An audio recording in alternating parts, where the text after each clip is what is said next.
Кеңешме район эшмәкәрләренең кече һәм урта бизнес вәкилләре өчен узган перспектива регион 2017 тантанасында катнашуы турындагы хәбәрдән башланды.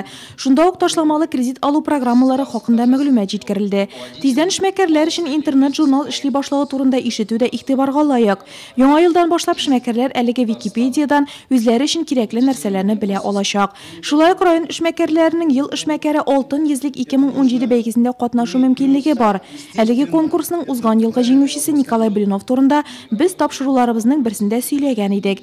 Район башлыгы Равил Кузюров бизнес алып баручыларны заманадан артта калмаска, аңа яраклашырга һәм универсаль булырга чакырды. Должны заниматься совместно поисками новых направлений бизнеса.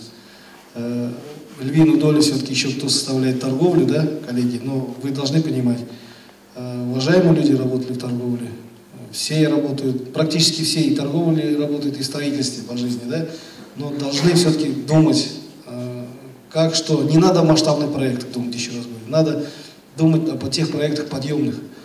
Залдан аралашу кабинетка күчте. Район башлыгы Равил Кузюров эшмәкәрләр өчен шәхси кабул итүдә үткәрде. Борчыган сорауларны төгәлрәк җиткерү һәм проблемалар өстендә ныграк эшли башлау мөмкинлеге булды ул.